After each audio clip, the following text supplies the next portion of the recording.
Penso que estamos todos felizes por estar na casa de Deus, no seu santo dia, no dia em que Deus pôs de parte para cessarmos de aplicar o que a lição nos ensinou, mas que não nos livra de executar aquilo que a lição nos ajuda a aprender que devemos executar. Penso que todos terão gostado de estudar a lição em casa. Se não o fizeram, quando saírem daqui, façam-no. É uma lição extraordinária, mais uma lição que, se calhar, pode ter mudado um pouco a visão daquilo que deve ser o cristão face ao trabalho. Repararam na história do boletim missionário que falava de trabalho. Repararam que alguém resolveu ir fazer um trabalho fora da zona onde estava, a zona de conforto, mas que dentro desse trabalho vai executar a tarefa que cada um de nós tem que também de executar e que falaremos um pouco mais adiante. Antes de recapitularmos, gostaria que todos orássemos, pedindo a presença do Espírito Santo conosco. Eterno e Santo Pai, estamos na Tua casa para Te adorar, estamos na Tua casa para Te louvar, mas também para aprender. E queremos que Tu sejas o nosso Mestre, que sejas Tu a ensinar-nos a mensagem que tens para cada um de nós. Estamos contentes porque temos liberdade de poder estar juntos, num local a Ti dedicado para Te louvar. Por isso, suplicamos a Tua presença no nosso meio, em nome de Jesus. Amém. Não sei se já repararam que os valores dados... Já ouviram falar numa pandemia? Já ouviram falar? Alguém já ouviu falar? Não. Pronto, então vou-vos explicar. Parece que estamos no... não estou a dar novidade nenhuma. Mas o que eu queria realçar é que os valores em si mudaram. Antigamente nós dizíamos a alguém, ser positivo. Agora diz ser negativo. Trocaram-se os valores. Antigamente cumprimentávamos com um aperto de mão, um abraço, 2 beijos, tradicionalmente aqui em Portugal. Na Suíça são 3, estão a ver o exagero. Agora, ou é um murro, ou uma cotovelada, ou um pontapé. Os valores estão a mudar. E que valor tem para nós o trabalho? Eu gostaria que todos pudéssemos participar. Eu gostaria que, da Regi, se eventualmente houver comentários de quem está a assistir, que me fosse depois dito também, por favor. Ok. Muito obrigado. E gostaria que todos pudessem participar de uma forma livre. Se quiserem, façam sinal, levantem o braço, para que quem está com o microfone possa aproximar-se de vós e assim podermos todos ouvir e também os que estão em casa ouvir. O cristão e o trabalho. O que é para cada um de nós o trabalho? Eu vou usar termos muito portugueses. Uma grande seca. Mais. Tenho que ir trabalhar. Estou tão bem em casa. É essa a nossa reação? Isto é o trabalho, mas já ouvi uma opinião contrária, completamente, contrária àquela que eu estou a emitir agora. Pessoalmente, não é aquilo que eu penso, vou dizer-vos. O trabalho é uma bênção. E desde quando existe o trabalho? Desde sempre. O trabalho só existiu depois do pecado, da entrada do pecado no mundo? Não. Quem foi o primeiro trabalhador no universo? O próprio Deus. Gênesis capítulo 1, versículo 1. Criou. Ele fez. Foi trabalho. Quando acabou de criar, Adão e Eva disse, olha, vocês têm uma tarefa muito grande. Sabem qual era a primeira das tarefas? Recordam-se? Esse é o segundo, se não se importam. O primeiro foi identificar cada um dos animais criados por Deus. Vais dar este nome, tu é que dás o nome, porque tu é que vais conviver com eles. Imaginem Adão e Eva a ver um elefante. Olha, passas a chamar-te elefante. E vem o leãozinho e diz, olha, tu és um leão. E por aí fora. Os animais todos, aquáticos ou não. E depois Deus diz, agora, tens que cuidar. O que é o cuidar? É trabalho ou não?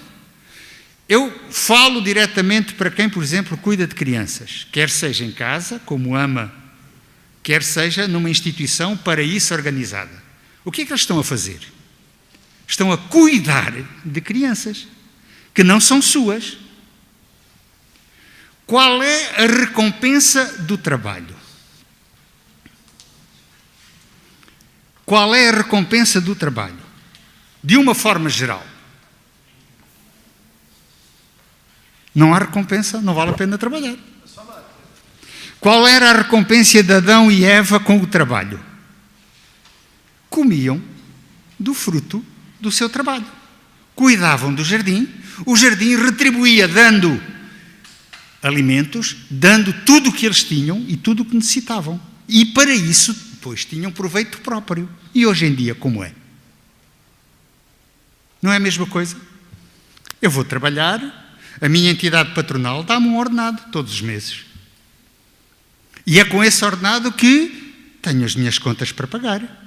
Uma casa, sustento da casa, o meu próprio sustento e o sustento daqueles que estão a meu cargo também. Portanto, há consequências, há um retorno do nosso trabalho. E o que aconteceu a partir do momento em que o pecado se introduziu no nosso meio? A partir do momento em que o inimigo conseguiu convencer o homem, ser humano, a desviar-se do rumo que Deus tinha determinado como sendo o rumo que o homem, ser humano, deveria seguir, o que aconteceu com isso? Vamos ver dois versículos muito interessantes. Gênesis capítulo 3.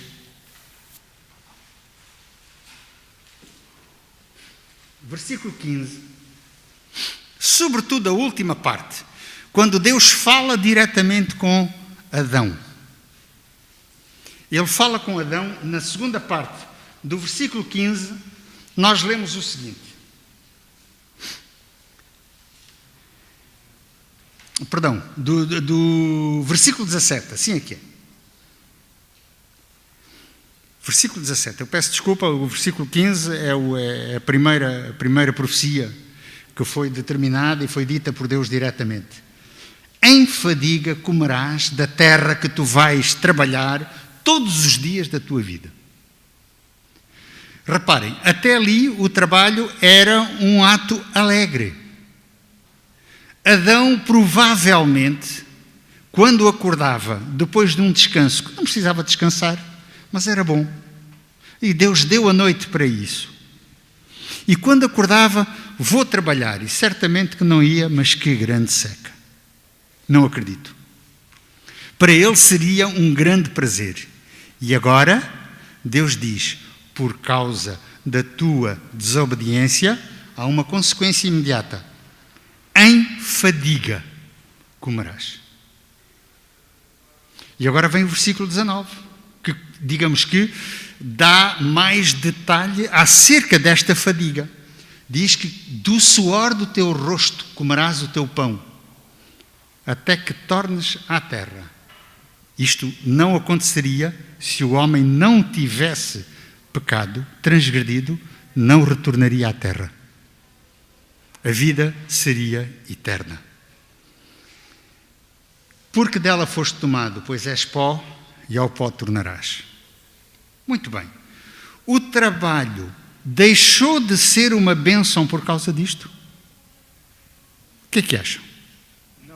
Não deixou de ser bênção. Mantém-se uma bênção. E para cada um de nós hoje, o trabalho é uma bênção ou é um fardo? É uma bênção? Gostaria de ver quem se manifestasse como sendo uma bênção para si. Quem acha que é um fardo? Pode-se. O pastor quer intervir. Justifica a sua resposta, dizia as minhas professoras na escola, e era isso que complicava tudo. É verdade que o trabalho pode ser uma bênção no sentido de ser uma fonte de realização.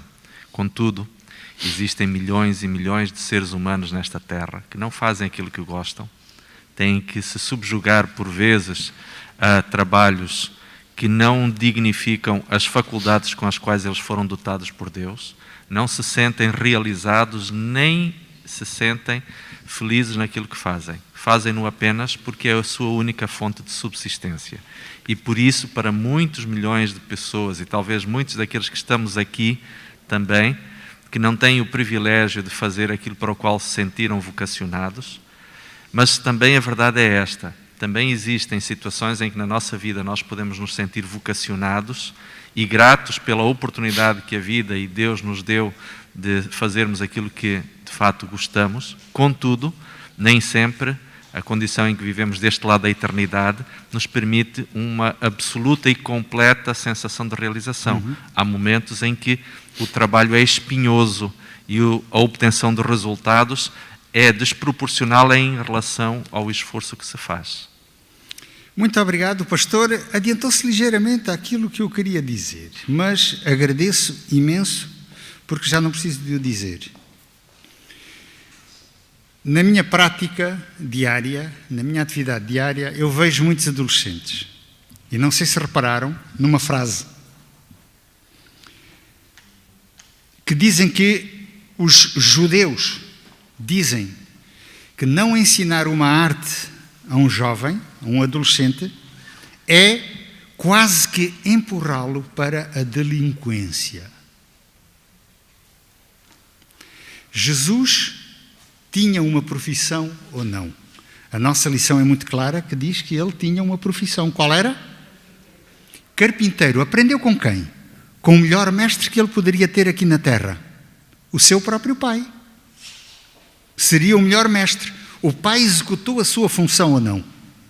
Plenamente. Plenamente. Ensinar uma arte é encaminhar alguém para alguma coisa. Mas o pastor realçou algo que eu quero de novo realçar também. E eu digo sempre aos meus adolescentes: o que é que tu fazes? Sou estudante. Qual é o teu trabalho? Ficam assim: eu não faço nada. Então não és estudante? O meu pai dizia, quando eu era jovem e quando era já um adolescente mais maduro, estava na universidade: eu vou fazer assim umas horitas extras para ganhar uns trocos. E o meu pai diz: o teu trabalho é estudar, por isso é que eu te pago. Paga-me? Sim. Quanto é que tu pagas na universidade? Nada. Quanto é que tu pagas pelos livros? A mesma coisa. Quanto é que tu pagas pela a tua estadia? Nada. Esse é o teu salário. E isto ajuda a formar um pouco a nossa mente. E o que os judeus dizem, que deixar um adolescente sem uma arte é quase que empurrá-lo para a delinquência, é uma verdade. Agora, o grande realce que eu queria dar ao comentário que o pastor fez é a questão de fazer aquilo que se gosta. Porque senão é um fardo. Verdade ou mentira? Quando nós fazemos o que gostamos, provavelmente estamos a horas e fazemos de boa cara, como nós costumamos a dizer. O irmão Luís. Irmão Felipe, aproveitando aí existe uma situação em algumas famílias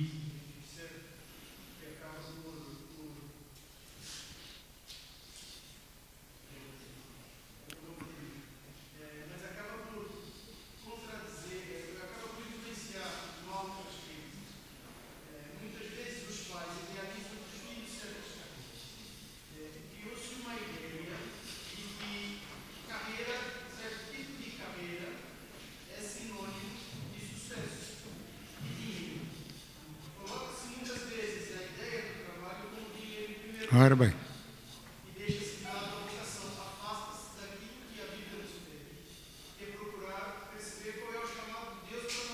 Ok.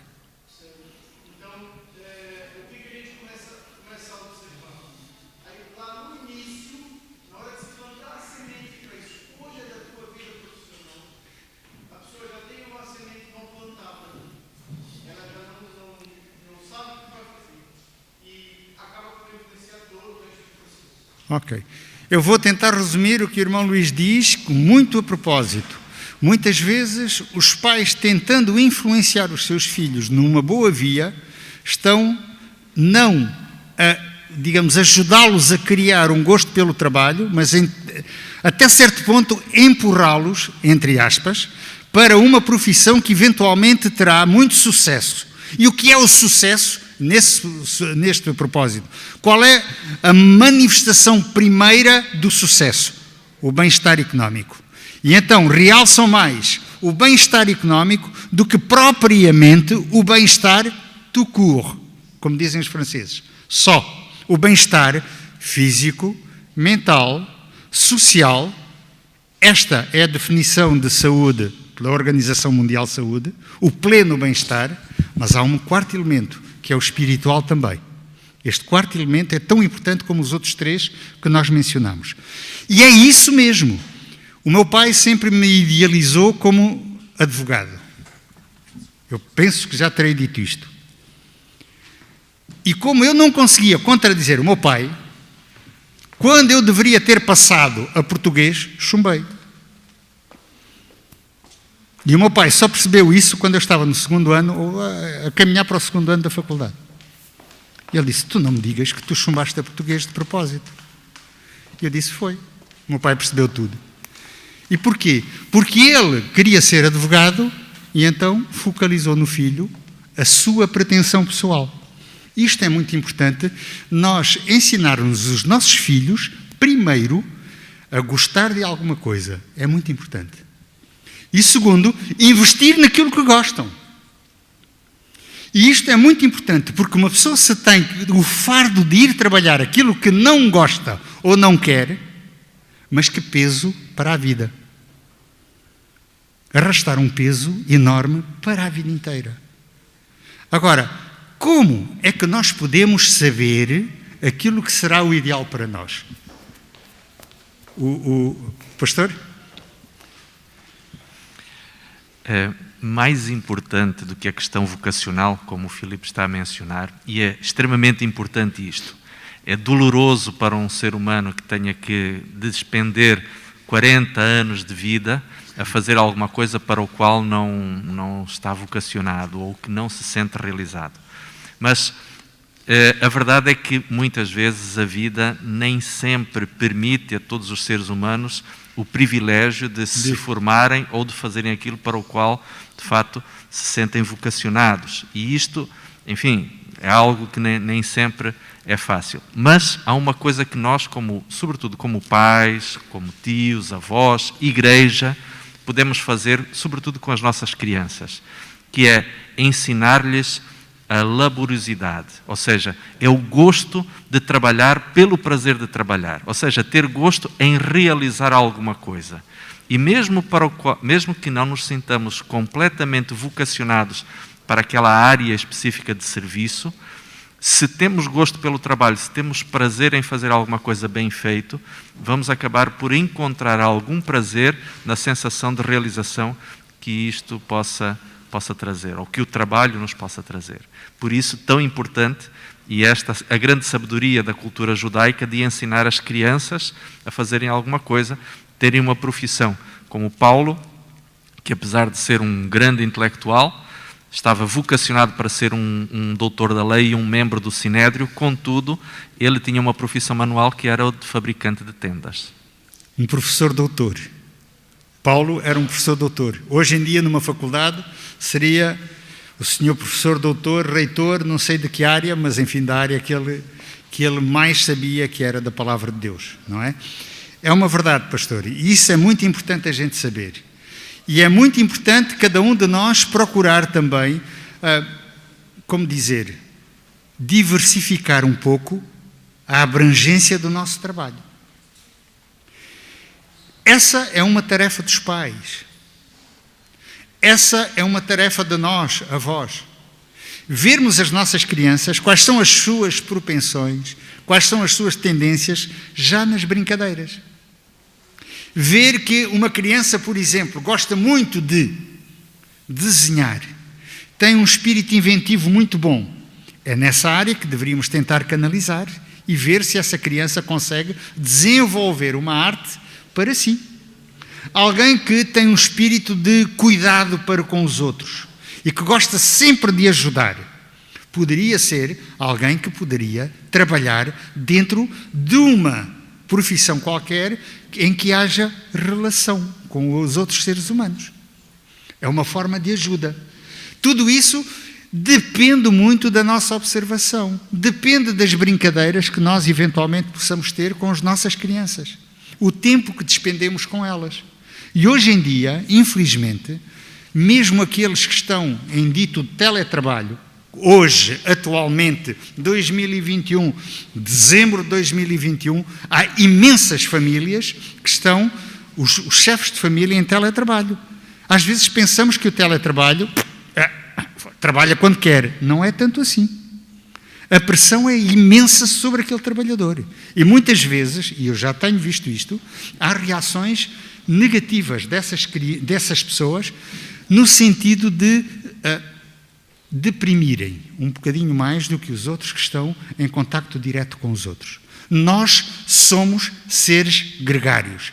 Nós fomos criados para viver uns com os outros e uns para os outros. Sim. Relativamente ainda à questão do trabalho, que estão a dizer, eu vou por experiência própria, sinto isso, porque é assim, eu há 30 anos trabalho num lugar que não é a minha praia, eu digo que é a minha praia. Muitos pensam que eu trabalho nas ambulâncias, mas não trabalho nas ambulâncias, eu faço isso na emergência médica como voluntário, não é o trabalho que me dá o rendimento para o sustento da casa. E a minha família sabe que passo algumas vezes umas situações complicadas no trabalho, mas neste momento é a praia que Deus me deu para trabalhar, para o sustento da casa. Por isso eu tenho que fazer com que essa praia seja saudável, tenho que nutrir bom companheirismo com os meus colegas, tenho que revelar o caráter de Deus com os meus colegas. Quem sabe que Deus tenha no futuro para mim outra ideia de trabalho quando eu atingir outra idade. Se calhar no voluntário na Cruz Vermelha ou noutro local. Mas neste momento é aquele local, estou há 30 anos e graças a Deus por isso, onde tenho sustentado a minha família através disso. Okay. Por isso, nem sempre, como o pastor disse, nem sempre é o trabalho que a gente gosta. Mas é o trabalho que tenho neste momento e graças a Deus, com esta pandemia, muita gente deixou de o ter.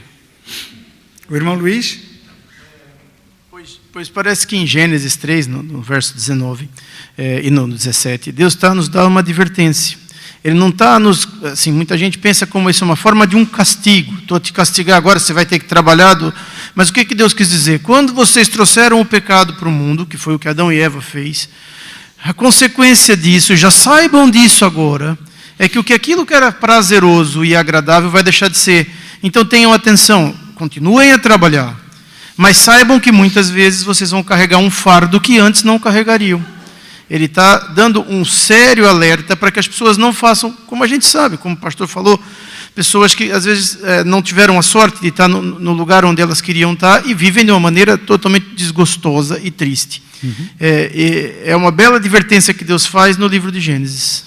Muito obrigado a ambos pelos vossos comentários. E nós continuamos abertos a todos aqueles que queiram intervir, que o façam de forma voluntária, sem problema nenhum. Eu gostaria que lêssemos um texto que vem no nosso trimensário, Atos capítulo 20, 34 e 35. Vejam o que é que diz o apóstolo Paulo. Vós mesmos sabeis que, para o que me era necessário a mim e aos que estão comigo, estas mãos me serviram. Tenho-vos mostrado em tudo que, trabalhando assim, é necessário auxiliar os enfermos e recordar as palavras do Senhor Jesus que disse: mais bem-aventurada coisa é dar do que receber. E se nos sentimos realizados quando nós damos um pouco mais de nós, eu penso que estamos a cumprir aquilo que Deus pede a cada um de nós, que sejamos excelentes naquilo que fazemos. Estudamos ao longo da nossa semana, estudamos como foi o plano executivo, e parece um político, da construção do tabernáculo. Quando foi para construir o tabernáculo, Deus diz, vocês vão fazer uma tenda. E a lição é tão interessante, eu gostei tanto de ouvir isto. Moisés poderia ter dito, estás a falar com o especialista. Montar tendas é comigo. Há 40 anos que eu ando a fazer isto.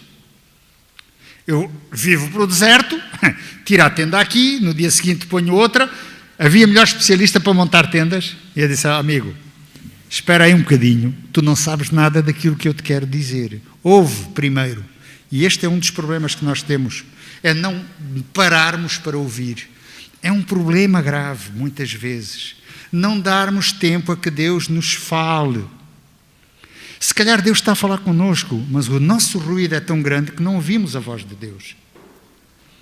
E Deus dá instruções, e aquilo que me chamou a atenção foi o detalhe da forma como deveria ser construída a arca, como é que ela deveria ter sido feita, como deveria ser feito o altar dos sacrifícios, como deveria ser construído o incensário, como deveria ser construído a mesa dos pães da propiciação, como deveria ser feito o altar de incenso, tudo e mais. Ao pormenor de dar as medidas exatas de cada peça que entrava na construção do templo onde Deus queria estar com o homem. Não é o homem que está a pedir a Deus para vir para o pé dele. É Deus que diz, eu quero estar convosco. Mas para isso, dei-me condições. Deus é muito exigente com isso. Foi um sacrifício para este povo construir o templo? Será que eles ficaram mais pobres com a construção do tabernáculo? Não o templo, mas o tabernáculo, peço desculpa. Será que o povo de Israel ficou mais pobre? Foi preciso dizer, chega, não precisamos mais de ofertas. Já temos que chega. E 2 artífices foram escolhidos para tal. Eram homens já habituados a trabalhar, mas seguramente com a ação de Deus sobre eles, eles aplicaram tudo quanto sabiam. Isto é uma lição para cada um de nós. E já foi dito por vós também. Fazer o que fazemos com excelência, como diz a lição. Ou seja, naquilo que eu faço, tenho que mostrar a diferença. De que forma? Os outros são pacíficos, então vai bufatada para a frente. É diferente. Mas é construtivo de forma nenhuma. Qual é o propósito de Deus quando Ele nos dá estes ensinos práticos naquilo que é a nossa ação de trabalho? Qual acham ser o propósito que Deus quer que cada um de nós tenha? Portanto, quer comais, quer bebais. Mas o texto de 1 Coríntios 10, 31 não é só isto. Portanto, quer comais, quer bebais. Acrescenta mais qualquer coisa. O quê? Ou façais qualquer outra coisa. Seja o que for, façamo-lo com um propósito. Glória de Deus. E porquê? Porquê que nós temos que glorificar a Deus? Porquê? Ele é o nosso, primeiro, Criador. Segundo, Ele é Jesus e é Cristo. Qual é o segundo propósito de Deus em relação a nós? É o nosso Redentor. Criou-nos e agora morremos. Ia dizer uma coisa, mas é melhor estar calado. Ele é nosso Criador, nosso Redentor. Temos razões para glorificar a Deus? No mínimo 2. 2 imensas razões para glorificarmos a Deus, no mínimo. Mas não é só isso. Ele consegue que nós tenhamos alegria, consigamos ter paz, sejamos bem aceitos pela sociedade onde estamos inseridos, sejamos aceitos pelos nossos companheiros, comparsas, onde estamos colocados, quer seja onde habitamos, quer seja onde trabalhamos. Portanto, o nosso retorno deveria ser a excelência do nosso tipo de trabalho. E isto é importantíssimo. Deus não aceita trabalho medíocre. Diz a nossa lição. Deus não aceita um trabalho medíocre. E é o que já vários de nós comentamos aqui. Ele quer que o facto de sermos seres humanos caídos e pecadores não é uma desculpa válida para tratarmos qualquer tarefa com menos do que uma dedicação total. Deus espera que realizemos sempre o nosso melhor, colocando os nossos talentos, as nossas perícias, o nosso tempo e a nossa educação ao serviço das grandes causas. Qual é a maior causa que nós temos hoje? Qual é a nossa maior causa? Seria levar o Evangelho para o... Pregar o Evangelho. Com que propósito eu vou pregar o Evangelho? Mateus 24:14. A volta de Cristo. É a volta de Cristo. O mais rápido possível. E como é que eu estarei quando Jesus voltar? Este é outro propósito. Como é que eu, Filipe, estarei quando Jesus voltar? Esse é o primeiro dos propósitos. Estou eu salvo? Estou eu a fazer a vontade de Deus? Este é o primeiro propósito de Deus para mim. É salvar-me. E uma vez salvo, ninguém me pode calar. Verdade ou mentira? Portanto, o que é necessário para nós termos alegria no trabalho? Sabem o que é? É sentir Cristo em nós. Sentir que Jesus está dentro do nosso coração. Este é o grande propósito de Deus. E Ele sabe perfeitamente que alguém que sente que Jesus o salvou, e tenho a certeza que nós todos temos imensas testemunhos a dar, que eu era assim, um dia conheci a Cristo e tornei-me desta forma. E se a mudança não for positiva para mim mesmo e para aqueles que me rodeiam, provavelmente ainda preciso do tempo da graça que nós estamos a viver para nos transformarmos. Não nos esqueçamos. A única coisa que levamos para a eternidade é o nosso caráter. Na minha profissão, eu vejo pessoas que em determinada altura da sua vida começam a ter comportamentos ou são constantemente fora do sistema e, portanto, estão sempre a lutar contra. Quando alguém diz alguma coisa, não é assim, é de outra forma. Ou são daqueles que aceitam tudo de bom grado, com sorriso nos lábios, nem que diga, olha, estás a ver ali o precipício, atira-te lá para baixo. E a pessoa é capaz de o fazer. Quando nós perdemos a razão, não é o raciocínio, é a razão, a capacidade de pensar. Uma doença, muitas vezes nós dizemos que é o alemão, não é? Na nossa gíria. A doença de Alzheimer, a demência. Meus amigos, nessa altura, quando entramos nesta fase de demência, já o nosso caráter deve estar transformado. E se somos pessoas irascíveis, que se irritam com toda a facilidade, depois disso, estamos constantemente em conflito. Constantemente. Porque estamos em conflito connosco próprios e já não conseguimos, como não há razão, suster, e então aquilo transmite-se para os outros. E vemos, esta pessoa, difícil de aturar. Mas quando somos mansos e humildes, continuamos mansinhos e humildes, porque o nosso caráter já foi transformado dessa forma. É agora, hoje, neste momento, o momento de cada um de nós poder pedir o Espírito Santo que transforme o nosso caráter. Sim, Manuel. Filipe, um pouco daquilo que já falámos aqui. Paulo era fazedor de tendas, no entanto, aquilo que ele tinha mais prazer em fazer era pregar a palavra.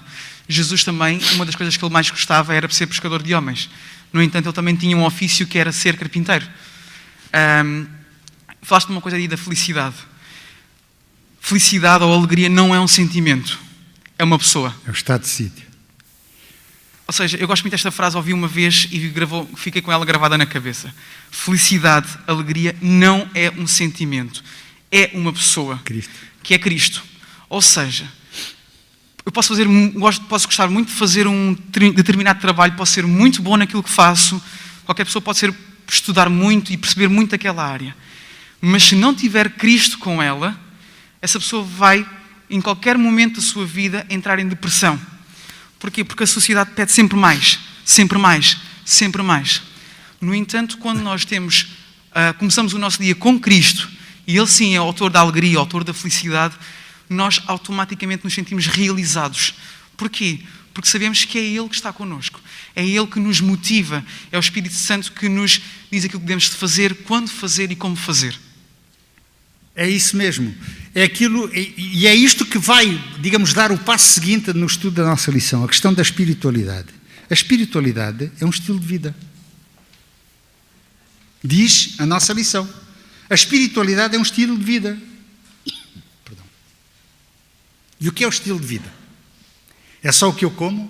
Só o que eu visto? Só o que eu faço? Só o que eu penso? É tudo isto.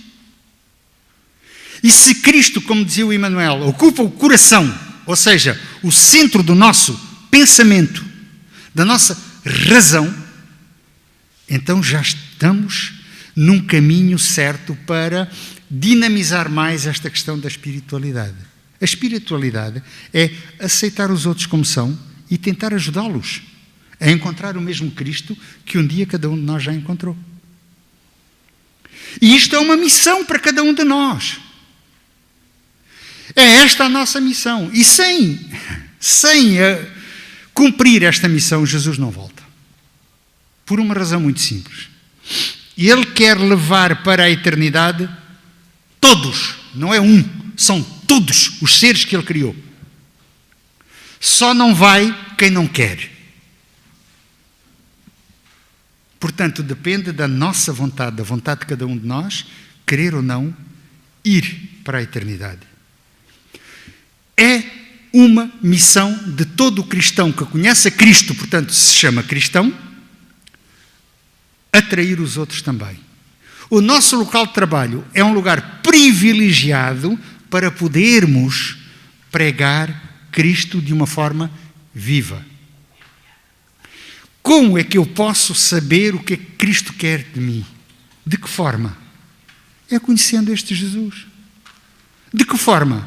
Nós temos o privilégio de ter a possibilidade de estudar a Bíblia de uma forma parcelada, orientada.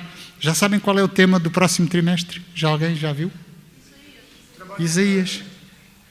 Vamos estudar o profeta Isaías. Não é uma forma de nós estudarmos também a Bíblia? Uma forma maravilhosa. Vamos aproveitar. Vamos aproveitar aquilo que Deus permite que cada um de nós pode fazer. Olha, o pastor, faz favor.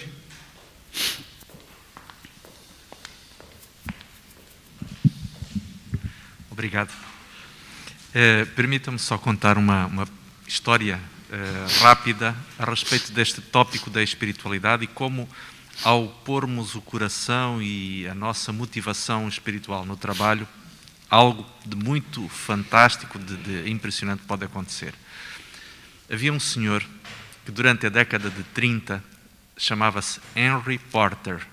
Não vamos confundir com o personagem da fantasia mais recente. Henry Porter era um grande banqueiro nos Estados Unidos. Tinha uma filha adventista e durante a década de 30 este senhor precisou de alguns tratamentos e foi internar-se na clínica adventista de então, ainda não era o Hospital de Loma Linda, ou seria, mas enfim, sim, já devia ser o Hospital de Loma Linda, mas internou-se, portanto, para tratamentos clínicos ali naquela instituição. E foi atendido por um jovem auxiliar de enfermagem, um verdadeiro cristão, que o atendeu com uma atenção tão especial que este senhor, quando recebeu alta, resolveu dar um cheque bastante significativo em gratificação aos serviços prestados por este jovem. Ele gentilmente agradeceu a atenção, mas explicou que, por princípio ético e inclusive institucional, ele não poderia receber isto, visto que ele estava a serviço da instituição.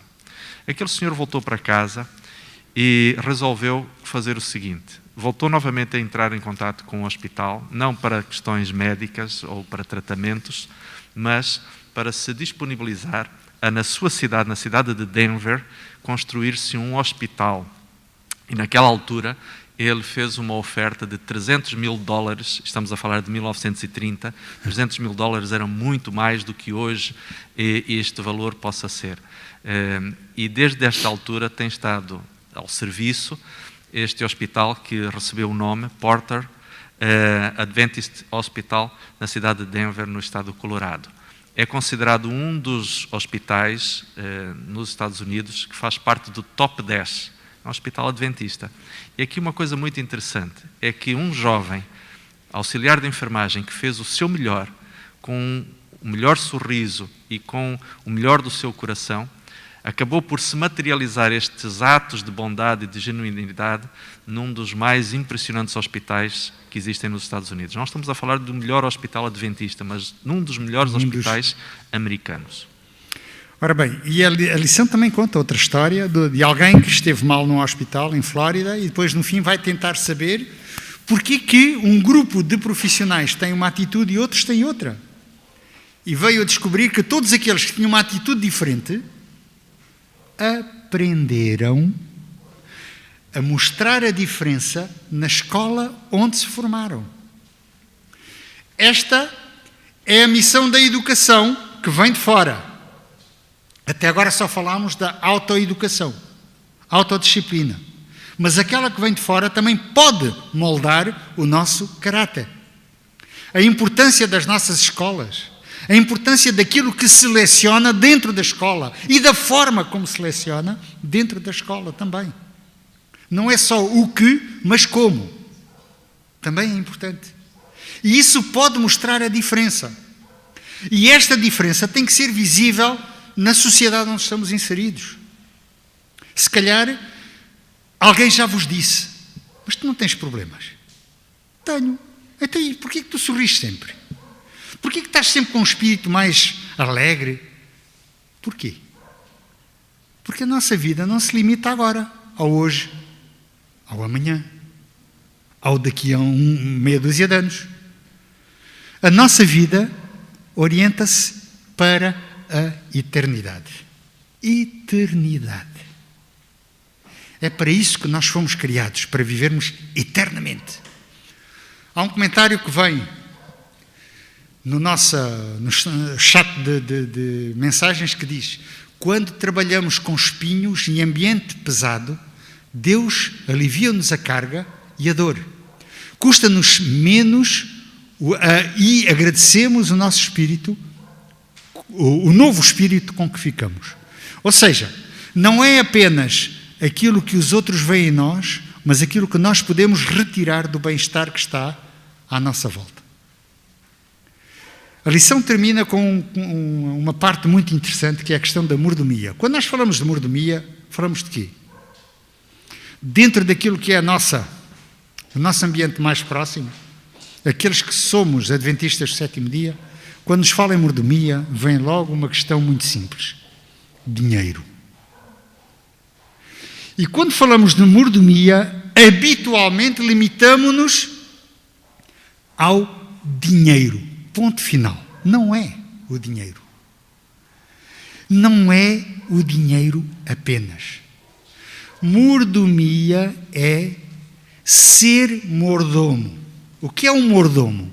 É alguém que não é o proprietário, mas é aquele que cuida aquilo que o proprietário confiou. E nós devemos ser mordomos de tudo, da nossa vida, dos nossos bens materiais também, da nossa ação no sítio onde nós estamos, e mostrar desta forma que somos diferentes, que somos aqueles que mostram algo que já é a primeira manifestação da presença de Deus em nossas vidas, que é a forma como nós reagimos de maneira diferente. É-nos realçado também no chat que o trabalho do cristão é o resultado do companheirismo e do trabalho com Deus. O trabalho é um modo pelo qual podemos praticar a presença de Deus. E é. No nosso trabalho nós podemos, melhor do que nunca, manifestar aquilo que Deus está a fazer por nós. É interessante como nós vemos mudanças nas pessoas e no seu comportamento quando Jesus entra no seu coração. Temos uma irmã que por diversas vezes já manifestou nestes chats, dizendo que ela mudou. Eu sou testemunha de como ela mudou. Como o Espírito Santo, atuando sobre esta irmã, tornou uma pessoa completamente diferente do que era. Ok? E sem dúvida que o trabalho para nós é a maior bênção que Deus nos dá para podermos, desde já, preparar a sua breve vinda. Não pensemos que seremos perfeitos, porque não seremos perfeitos. Cometeremos erros, sem dúvida. Sem dúvida. Nós nunca podemos ser perfeitos. Porque o pecado continua a estar connosco. Mas agora, se for Cristo em nós, já estamos a mostrar a perfeição. Apesar de pecadores, devemos tratar qualquer tarefa com a máxima dedicação. É mais um dos comentários que nos surge no nosso chat. E sem dúvida que Deus quer que cada um de nós coloque o seu trabalho nas mãos de Cristo e que cada um de nós seja um instrumento em que os outros podem ver Jesus Cristo e que possam todos ter a consciência de que muito em breve, e já agora que assim seja, que Jesus volte. E se Jesus voltar muito em breve, meus amigos, esqueçamos a pandemia, esqueçamos tudo, esqueçamos o que é mau e pensemos naquilo que Jesus tem proposto para cada um de nós. Aquilo que não subiu ao pensamento de ninguém. É isso que Jesus tem preparado para cada um de nós. O que faço eu para estar com Cristo eternamente? Às vezes, irrito as pessoas que mais amo. E muitas vezes não faço aquilo que Jesus me diz para eu fazer. Possamos todos, um dia na eternidade, sem máscara. Já repararam? É mais um dos valores que mudaram, não é? Agora temos de andar todos mascarados. Antes, cara aberta. Agora mascarados. Ora, ok. Uma nossa irmã que diz que gostou imenso de trabalhar como auxiliar no Hospital Curri Cabral e tinha carinho pelos doentinhos, e o meu testemunho é verdadeiro. Trabalhou durante 25 anos. Eu sou testemunha do que esta irmã diz. Que Deus abençoe cada um de nós e que um dia na eternidade, olha, possamos todos, nessa altura, abraçar-nos, que é algo que falta muito e que tem levado muita gente a tirar a vida. Este ato. O facto de não podermos estar em contacto direto uns com os outros. Permita a Deus que cada um de nós veja no seu trabalho a melhor forma de testemunhar que já está salvo em Cristo. É a minha oração.